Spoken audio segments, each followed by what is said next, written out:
germina. Em coneixen tot el poble perquè no n'hi ha altres, no de la meva filla i jo.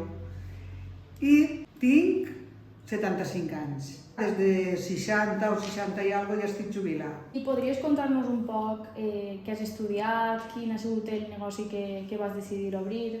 Me'n vaig anar a València perquè tota la vida m'agrada molt la peluqueria. I entonces me'n vaig anar a una escola que feien unes reunions i dic vaig a veure el que n'hi ha. Però així en el poble n'hi havia 2 o 3 peluqueries. Entonces era peluqueria i estètica sí, no n'hi havia ninguna. I entonces pues, em vaig posar a estudiar, vaig estar any i mig perquè vaig fer el curs intensiu per estar més en casa. Era mitjos dies, jo anava dia sí, dia no, feia el dia complet. I vaig començar a treballar pues, poquet a poquet, perquè si no n'hi havia i això es pareixia un gasto. Què va suposar per tu ser mare a la vegada que tenies un negoci? El que el portar a casa el portava tot avant, de micos i uniformes. Què diries que ha sigut el més difícil d'afrontar un negoci?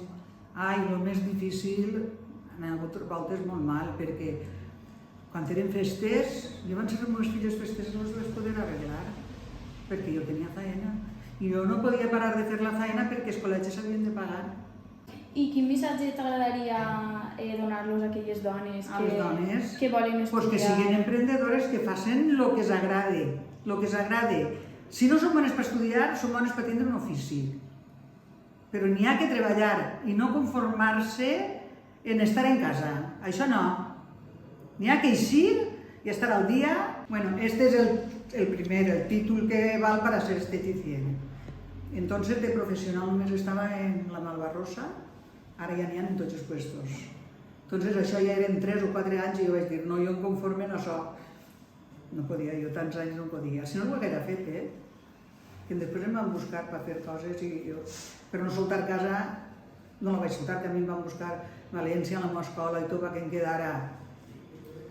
I bueno, no, va ser que no, jo dic, el que tinc prou.